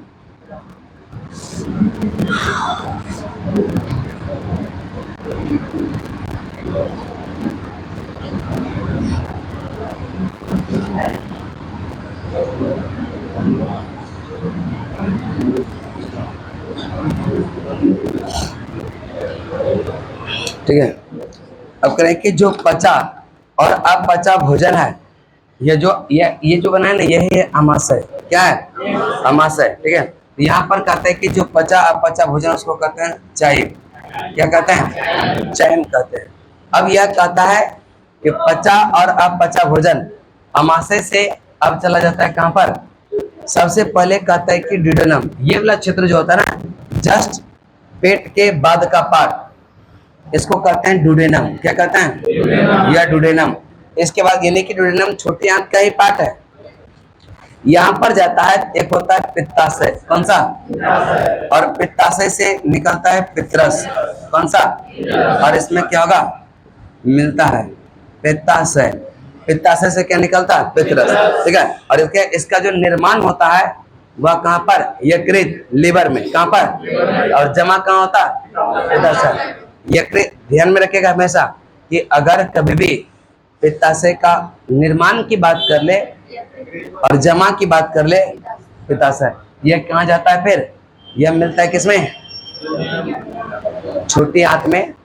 और यह भोजन की प्रकृति को, चूंकि इसका जो पीएच मान होता है वह 7 से ज्यादा होता है, इसकी प्रकृति क्या होता है? क्षारीय। क्या होता है? क्षारीय, ठीक है। यहाँ पर एक है यकृत, जिसको कहते हैं क्या? लीवर। क्या कहते हैं? देखिए यहीं से क्या होगा? पित्तरस का निर्माण होता है। फिर एक होता है अग्नाशय। कौन सा? और अग्नाशय से निकलता है अग्नाशय रस या अग्न्याशय। इससे निकलता है क्या? अग्नाशय रस। और इसका भी प्रकृति क्या होता है? क्षारीय। और यह कहता है कि जब भोजन में मिलता है और इसी के रस को हम कहते हैं पूर्ण पाचक रस। क्या कहते हैं? विभिन्न जंतुओं में क्षुद्रांत की लंबाई उसके भोजन के प्रकार के अनुसार क्या होता है? अलग अलग। मानव में अलग होता, अलग अलग जंतुओं में इसकी लंबाई क्या होता? अलग अलग। घास खाने वाले शाकाहारी का सेलुलोज पचाने के लिए लंबे क्षुद्रांत की क्या होगा? आवश्यकता होती है। घास पचाने वाले जो जंतु होते हैं उसके क्षुद्रांत यानी कि छोटी आंत क्या होगा? ज्यादा लंबी होगा। और मांस पाचन करने वाले, जिसे बाघ मांसाहारी है, इसका क्या होगा? छोटा। क्षुद्रांत कार्बोहाइड्रेट, प्रोटीन और वसा के पूर्ण पाचन का स्थल है। क्षुद्रांत जैसे शब्द आएगा ना, छोटी आंत समझिएगा। क्षुद्रांत का मतलब छोटी आंत। यहाँ पर कहता है कि कार्बोहाइड्रेट, प्रोटीन और वसा सबों का पूर्ण पाचन हो जाता है। कहाँ पर? क्षुद्रांत में। इस कार्य के लिए यकृत तथा अग्नाशय से स्रवण प्राप्त होती है। आमाशय से आने वाली भोजन अम्लीय और अग्नाशय एंजाइम की क्रिया के लिए उसे क्या होता है? क्षारीय बनाया जाता है।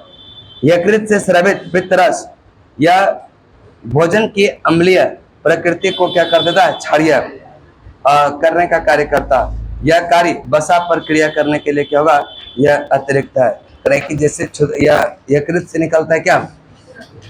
पित्तरस, जमा होता है पित्ताशय में और मिलता है छोटी आंत। यहाँ पर जैसे छोटी आंत में मिला, यह क्या? उसकी प्रकृति को, जो पेट में अम्लीय प्रकृति का भोजन हुआ था, वह क्या कर देगा?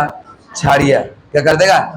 अब करें कि क्षुद्रांत में वसा बरी या गोलिकाओं के रूप में होता, जिससे कि उस पर एंजाइम का कार्य करना मुश्किल हो जाता। यह लवण उन्हें जो है छोटे गोलिकाओं में क्या होगा, खंडित कर देता, जिससे कि एंजाइम की क्रिया क्या होगा, बढ़ जाता है। अब कह कि जो पित्त लवण है, जैसे वसा फैट्स अंदर जाता है ना, वह कहता है कि गोलिकाओं के रूप में तब्दील रहता है। अब ऐसे अगर इसको क्षारीय प्रकृति द्वारा अटैक नहीं किया जाएगा तो टूटेगा ही नहीं। यहाँ से निकलता है यकृत से क्या, अच्छा यकृत से HCl निकल रहा है, अब पेट से जो है क्षारीय द्रव निकल रहा है, सारा सिस्टम में उल्टा पुल्टा हो जाएगा। हाँ, इसको कहते हैं पित्तरस निकलता है और प्रकृति को क्या कर दिया, क्षारीय, क्या कर दिया, क्षारीय। अब इमल्सीकृत वसा का पाचन करने के लिए लाइपेज एंजाइम होता है। कौन सा, लाइपेज। लाइपेज एंजाइम जो होता है वह किसका पाचन करता है, वसा, किसका है, वसा। क्षुद्रांत की भित्ति में ग्रंथियां होती है जो आंतरस स्रावित करती है। इसमें उपस्थित एंजाइम अंत में प्रोटीन को अमीनो अम्ल, जटिल कार्बोहाइड्रेट को ग्लूकोज में तथा वसा को वसा अम्ल तथा ग्लिसरॉल में क्या होगा, परिवर्तित करने का काम करता। इसके बाद पाचित भोजन को आंत्र की भित्ति अवशोषित कर लेती है। क्षुद्रांत के आंतरिक स्तर पर अनेक उंगली जैसा यह प्रवर्ध होते हैं, जिसको कहते हैं दीर्घरोम।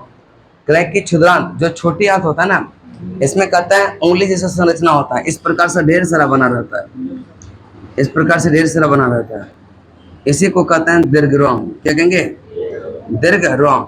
अब इसका भी काम होता है कि जो एनर्जी है ना उसको अवशोषित करने का काम करता है, ब्लड में भेजने का काम करता है। कौन, दीर्घरोम। दीर्घरोम में रुधिर वाहिका बहुतायत में होती है, भोजन को अवशोषित करके शरीर के प्रत्येक कोशिका तक पहुंचाने का काम करता है।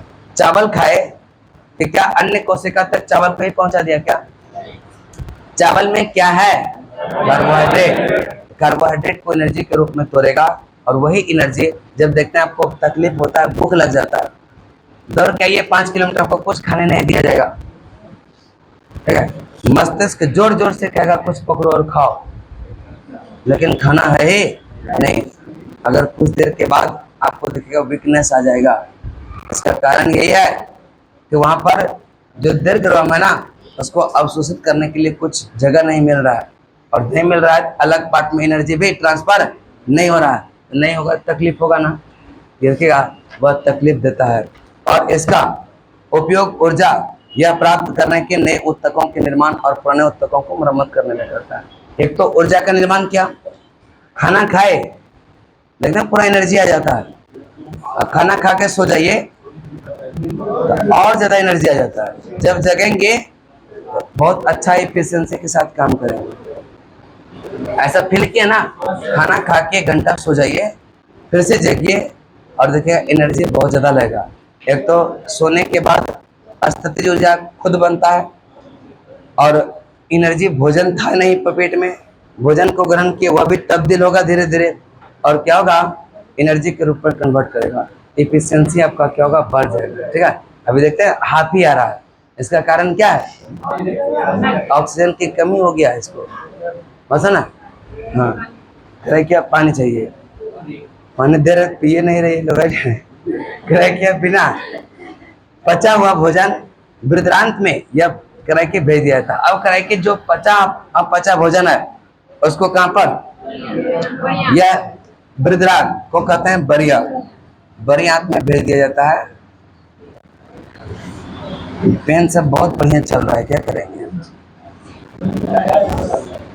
अभी इंक भरे हैं।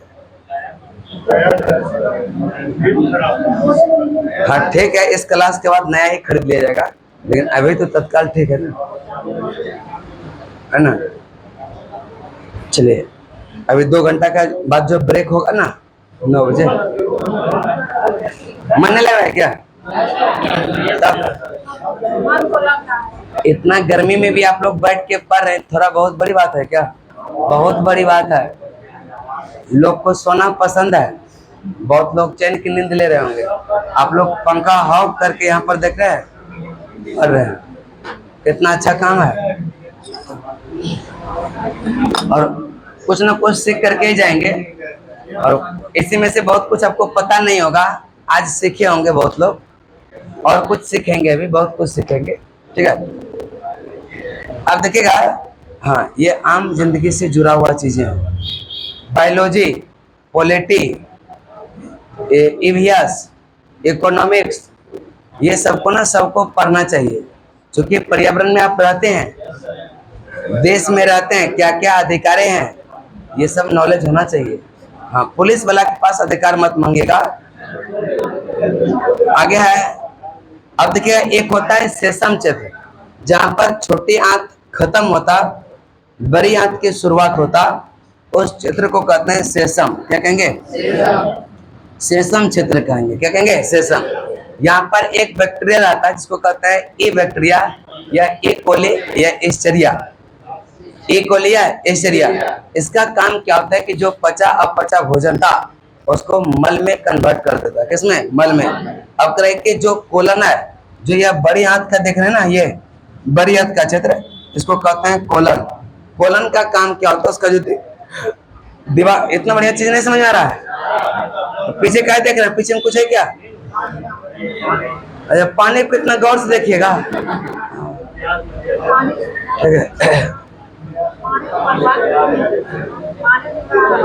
पानी में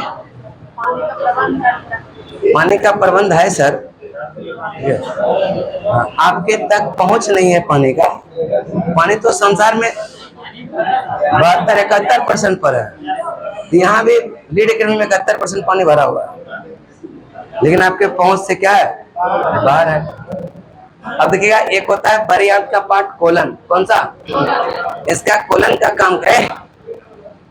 पानी आएगा आपके पास, धीरे धीरे पहुंच हो जाएगा, उतना काहे गौर से देखते हैं उसको? सब डिब्बे पे नजर गड़ाए हुए, इस पे देखिए थोड़ा सा, ठीक है ना? यो सर जीवन है, वही तो सिखा रहे हैं, ठीक है। देखिए यहाँ एक हो गया, कौन सा? सेसम। कौन सा? सेसम के पास एक बैक्टीरिया होता है, कौन सा? इस सबको भी दे दीजिए ना, बोतल भरा के लीजिए, पता लगा कहीं गस्त उस्त लग जाए फिर तकलीफ होगा, थोड़ा बढ़ा दीजिएगा। और देखिएगा, एक होता है कोलन। कौन सा? कोलन। कोलन की अगर हम बात करेंगे तो कोलन का काम होता है या एस्चेरिया। कौन सा? एस्चेरिया। और यहाँ पर जो होता है एस्चेरिया बैक्टीरिया होता है, जिसको कहते हैं ई कोली। इसका काम होता है कि जो छोटी आंत से पचा अपचा भोजन है उसको क्या करता है? मल में बदलता है। किसमें? और फिर जाता है कोलन में। जो बड़ी आंत की दीवार होता है ना, उसका काम होता है मल से पानी को अवशोषित कर लेना। मल से क्या करना? और फिर यह एक क्षेत्र होता है रेक्टम। कौन सा? यह मलाशय कहते हैं, इसको कहते हैं रेक्टम। क्या कहते हैं? और यहीं पर क्या होता है कि सारा मल जमा होता और वह गुदा से जुड़ा होता। इसके बाद क्या होगा? उसका उत्सर्जन हो जाता है। यह क्या होता है? यह बाहर हो जाता है, ठीक है। चलिए, अब यहाँ पर कहता है कि एस्चेरिया जीवाणु पचे हुए भोजन को मल में बदल देता तथा बदले में हमारे शरीर को यह विटामिन के और विटामिन B12, यहीं से, इसीलिए देखिएगा विटामिन के और विटामिन B12 किसी भी व्यक्ति को कमी नहीं होता। यह विटामिन क्या है? यह के और यह कौन सा? B12। देखिए, के का काम क्या होता है? रक्त को थक्का करने में मदद करना।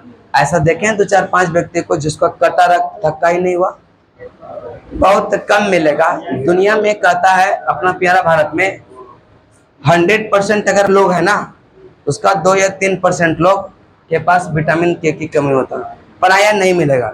लेकिन यहीं पर विटामिन डी आएगा तो तकलीफ हो जाएगा। यहाँ जितने लोग बैठे हैं ना, सब में विटामिन डी की कमी है। अब देखिएगा, दौड़ने जाते हैं, किसी का पैर टूट जाता है, ये सब हड्डी को कमजोर कर देता है। विटामिन डी का ही काम होता है। किसका होता? Vitamin D. एक होता है ऑस्टियोपोरोसिस रोग। कौन सा?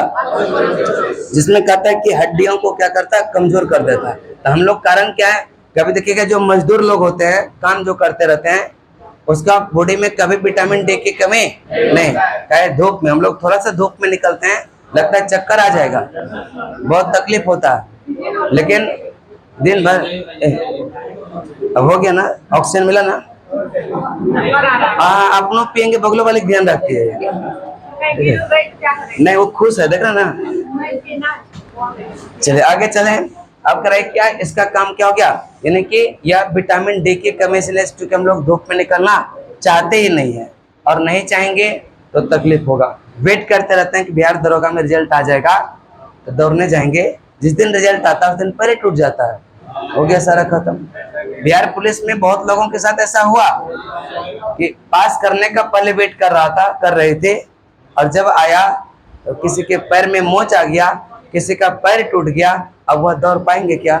नहीं, खत्म हो गया। वह कारण क्या है? रूम में बैठना। हाँ, बिरयानी। एक है दंत क्षरण, कौन सा? दांतों का यह अध्ययन कराता है, यह ओडोंटोलॉजी क्या कराता? ट्रैकिया, दांत के जो अंदरूनी परत है उसको कहते हैं डेंटिन, क्या कहते हैं? बाहरी परत जो है उसको कहते हैं एनामेल, क्या कहेंगे? मानव शरीर का सबसे कठोर भाग होता है, कौन सा? एनामेल। एनामेल यह CaCO3 तथा CaPO4 से क्या होता है, मिलकर बना होता। अब ट्रैकी एक होता है, देखिएगा नीचे में रूट कनाल, यह रूट कनाल जिसको कहते हैं, यहाँ पर रुधिर वाहिका, इसको कहते हैं RCT। यह रूट कनाल या ट्रीटमेंट, इसका फुल फॉर्म याद रखिएगा। जब दांत कभी जांच कराया जाएगा ना, यह RCT टेस्ट किया जाता है, रूट कैनाल ट्रीटमेंट। दांत, अब करें कि दांत दो प्रकार का होता है। दांत कितने प्रकार?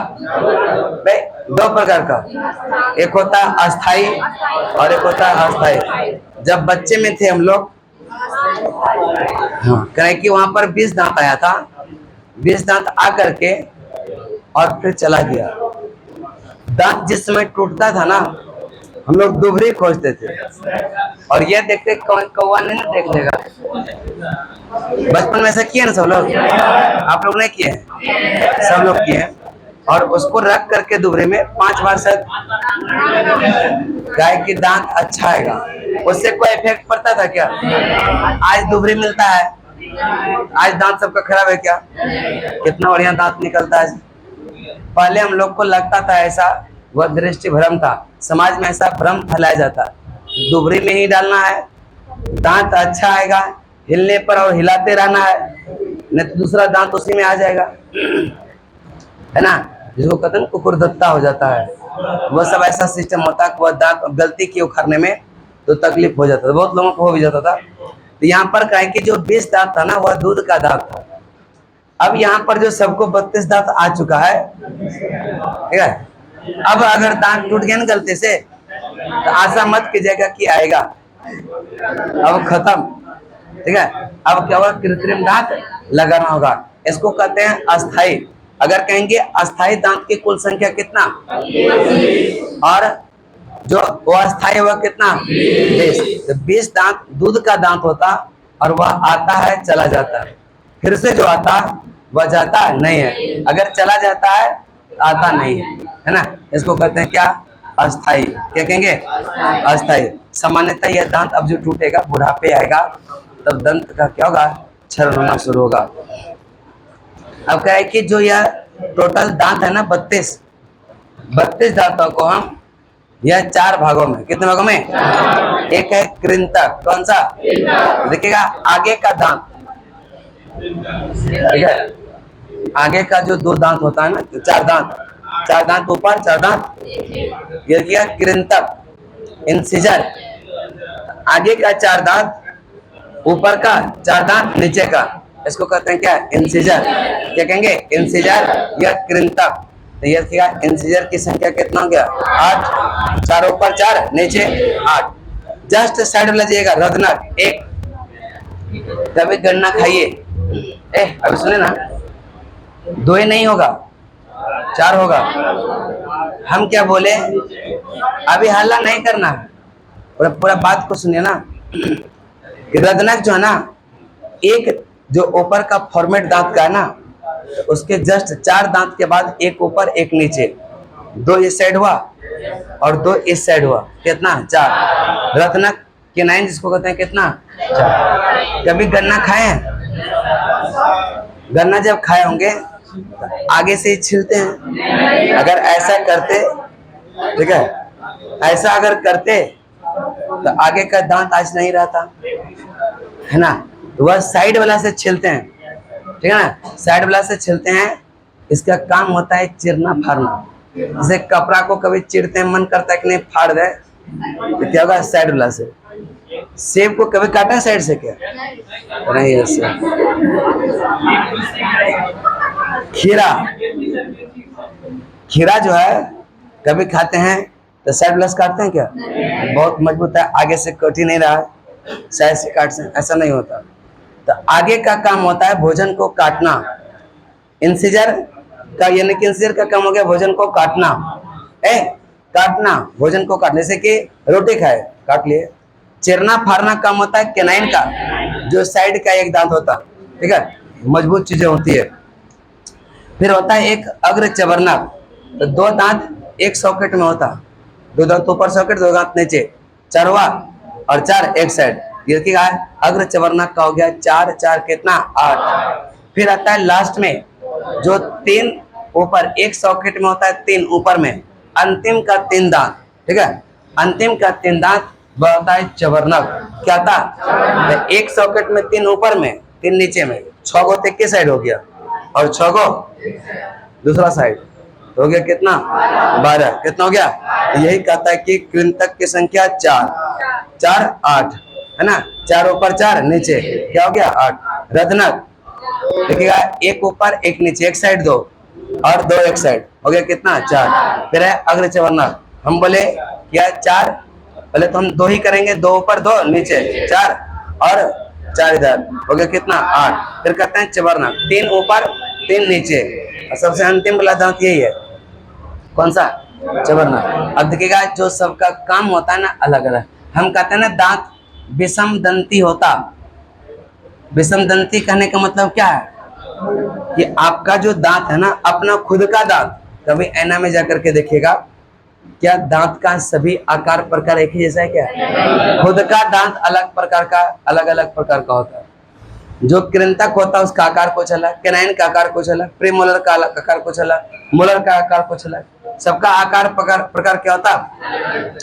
और देखिएगा जब दांत टूटा होगा जिस समय, तो जीभ वहां पर जाता होगा, याद होगा बचपन की कुछ बातें, तो जब जीभ वहां पर भेजते थे तो वहां पर देखिएगा गड्ढा लगता था, इसको कहते हैं गर्तदंती, क्योंकि वह कहता है कि एक सॉकेट के रूप में क्या होता, धंसा रहता।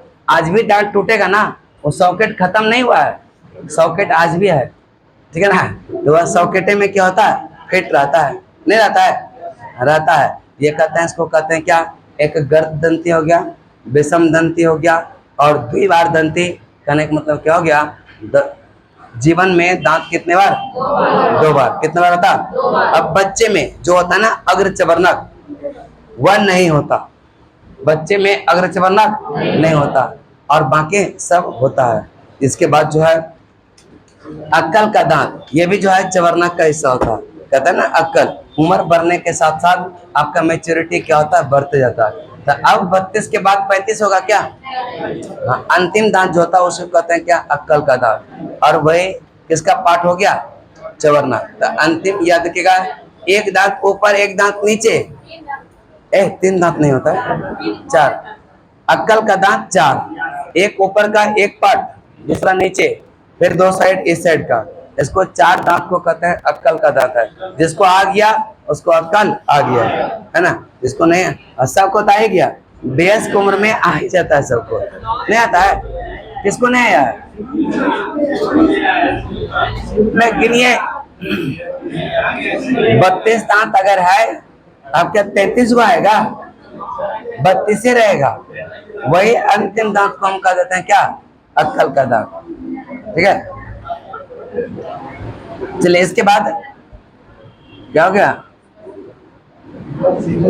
कुछ नहीं, चलिए कह रहा है क्या, दांत थोड़ा देर में छुट्टी दे देंगे, ठीक है, 9 बजे छोड़ देंगे, 15 मिनट देख लेते हैं, ठीक है।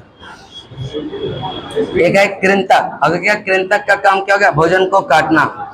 रत्नक का क्या हो गया, अग्र चवर्णक का और चवर्णक का मिक्स करना, ठीक है, और लुगदी बना करके। फिर है दंत क्षरण, कौन सा, यह दंत क्षय, एनामेल का डेंटिन सने सने यह मृदुकरण के कारण क्या होगा, होने लगता है। जब जीवाणु शर्करा प्रक्रिया करके अम्ल बनाते हैं तब दांत का क्या होगा, क्षय प्रारंभ हो जाता है। इनेमल या मृदो यह कहता है विखनीकृत विखनिजीकृत यह हो जाता। अनेक जीवाणु कोशिका खाद्य कणों के साथ मिलकर दांतों पर चिपक कर दंत बल्क बनाते हैं। देखिए दंत बल्क जो है ना, थूक का कण, जो भोजन करते हैं उसका कण, सब मिला करके रोज आप खाइए, खाली मुंह धोना भूल जाइए। इसलिए से साइंस ऐसा कहता है कि सुबह मुंह धुलें अथवा ना धुलें, रात में खाना खाने के बाद, दिन में खाना खाने के बाद मुंह धुलेंगे तो आपका दांत कभी दिक्कत नहीं होगा। लेकिन हम लोग करते क्या है सुबह, और सुबह में कहता है कि बिना मुंह धुले पानी पीजिए। जो लार है ना, वह लार पाचन एंजाइम को अंदर डालता और बहुत बढ़िया कर देगा आपका पाचन तंत्र। लेकिन ऐसा करते बहुत कम लोग हैं। उठेंगे सबसे पहले ब्रश मारेंगे, दांत चमकाएंगे, जितना लार था, जो पवित्र चीज था, उसको हम डाल देते हैं बेसिन में।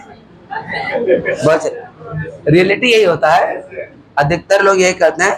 वो मुंह में जो गंदा चीज दिखता है ना सुबह में, बस शरीर के लिए पवित्र चीज है, वह हानिकारक नहीं है, लाभदायक है। लेकिन हम लोग वह सब लाभदायक चीज को बेसिन में डाल दिया और क्या होता है, बहा देते हैं। फिर अगले दिन वही करते हैं, रोज वही करते हैं। तो आज से सब लोग सुबह उठिए, 1 गिलास पानी कीजिए, वह जो मुंह में अमृत है, अमृत को अंदर डाल ले, ठीक है, बाहर मत निकालिए। क्या यह प्लांक दांत को ढक, यह जो है प्लाक जो है दांत को ढक लेता और इसके लार या अम्ल को क्या होगा, उदासीन करने के लिए दांत सतह पर तक नहीं पहुंचता। जब कहता है कि दांत का पीएच मान 5.5 से क्या होगा, कम हो जाता है, तो दांत का क्षय क्या होगा, आरंभ हो जाएगा। दांत का क्षय क्या होगा, आरंभ हो जाएगा। एक है जीव, कौन सा, देखिए जीव का बहुत बढ़िया फिगर बनाए हुए है ना। क्या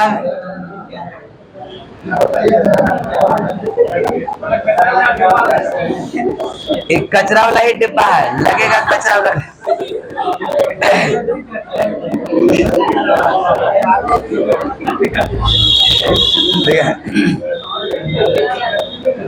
जीव देखिएगा, कचरा वाला ही तो डब्बा है ना।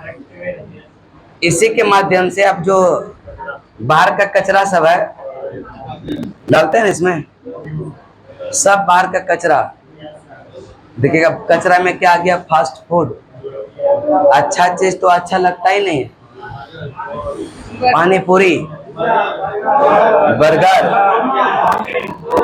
मोमोज, चाउमीन, ये सब क्या होता है, अमृत चीज है क्या, नहीं है। ये आपके पाचन तंत्र को प्रभावित करेगा। मैदा वाला सामान खाएंगे तकलीफ देगा। और इसलिए से कहता है कि रूम में दाल भात चोखा ही खाइए, सबसे शुद्ध भोजन होता है वो, और जल्दी तबीयत खराब नहीं होने देगा।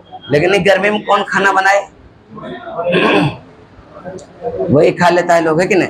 ये जो जीव है ना, तो जीव पर देखिएगा छोटा छोटा क्या होता है, कलियां होता, उसको कहते हैं स्वाद कलियां। किसी के जीव पर नहीं है, सब पे है, ठीक है ना। जाकर के चेक कीजिएगा और गौर से देखिएगा। अपना जीव अपने से तो देख नहीं सकते हैं, देख सकते हैं क्या, जब तक मिरर नहीं रहेगा तब तक जीव नहीं देख सकते हैं आप। ये अद्भुत चीज है। अब कराए क्या, हाँ सुन सकते हैं नहीं, ताला होता है, हाँ छाला होगा तो वो पेट की गर्मी के कारण होता है। जीव काला हो गया आपका तो सब बीमारी होता है सर, ठीक है। हाँ काला दाग किसी का है क्या, अगर है आपको तो तकलीफ में है, आप डॉक्टर से मिलिए पीएमसीएच में, ठीक है। अगर है कि जीव की लंबाई होता है लगभग कितना, 10 सेंटीमीटर। ये रखिएगा, जीव कुछ इस प्रकार से होता है और सबका जीव ऐसा ही होता है, कचरे के डब्बा के समान, है ना। और देखिएगा अलग अलग, जब देखिएगा महिलाएं लोग कभी मिर्ची खरीदने जाती है तो तोड़ती है और आगे पार्ट पर चिपकती है। अगर तीखा लगा या मिर्ची अच्छा है, और नहीं लगा या मिर्ची ठीक नहीं है। लेकिन जो आगे का स्वाद है ना, मीठा का होता है, तो मीठा में डाल दी वह क्या, तीखा टेस्ट कर रहा था मीठा का, वह डाल दिया कौन सा, तो तकलीफ में आ गया जीभ, और इसलिए कहता है मिर्ची क्या है, ठीक है। जो साइड का एरिया होता है ना, आगे का साइड, ये वाला देखिए, ये अग्र का हो गया मीठा, आगे का साइड यह नमकीन, बीच का यह खट्टा, क्या होता है खट्टा, जो सबसे लास्ट होता है ना, यह यहाँ तक तो होगा कड़वा, क्या होगा, लहसुन अदरक का पेस्ट जो सबसे अंतिम वाला पार्ट होता है, वहां पर फील होता है, कौन सा, लहसुन अदरक, कौन सा, लहसुन। कभी लहसुन खाइए कच्चा कली, एक दो खाइए, इधर टेस्टलेस लगेगा, अंदर में बहुत अद्भुत टेस्ट लगेगा, और जलन होता है ऊपरे में, नहीं होता अंदर में। कभी जाकर के प्रयास कीजिएगा, आज जिएगा दो दो कली लहसुन खाइएगा, ठीक है। जीभ जो है, जीभ में कितना हड्डी, 6 के साथ, जीभ एक मांसल पेटी है, और यह मांस ही होता है, हड्डी इसमें। इसके लंबाई कहता है कि 10 सेंटीमीटर, कितना था, लंबाई कितना था, 10 सेंटीमीटर, लंबाई कितना। इसके बाद जीभ, गले की एक व्हाइट हड्डी है, हाँ व्हाइट, कौन सा, व्हाइट, और व्हाइट से क्या होता है, लगा हुआ होता है। अगर कहता है कि व्हाइट से नहीं लगा रहता, ये रखेगा, जीभ 10 सेंटीमीटर बाहर आ जाता। अभी देखते हैं, कहता है कि अभी जीभ कितना निकलता है बाहर, एक हाथ निकल जाता है, अभी बहुत कम, देखा देखिए विकास का जीभ 3 सेंटीमीटर बाहर निकाल दिया था, वो नहीं निकल रहा है। अब देखिएगा 2-3 सेंटीमीटर निकल जाता है, लेकिन कहता है कि जी नाक पे जो चढ़ाता है ना, वो कहता है सही बोलता है। समाज में कुरीतियां हैं, ये सब फालतू चीज होता है।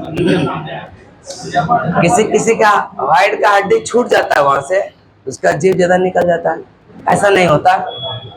प्रयास करने से, सतत प्रयास जब करेंगे ना, तो वह धीरे धीरे क्या होगा, निकल जाएगा, ठीक है। ये क्या, इसके बाद अगला चैप्टर है आपका श्वसन, कौन सा, श्वसन। थोड़ा सा दें, गर्मी बहुत चल रहा है, थोड़ा सा दें, क्या बहुत गर्मी लग रहा है, 10 मिनट, 11 बजे छुट्टी देंगे, पहले नहीं, हाँ 11 बजे, गर्मी बहुत है, फिर 1.5 घंटा हम पढ़ाएंगे। आइए थोड़ा सा चाय पी के, ठीक है।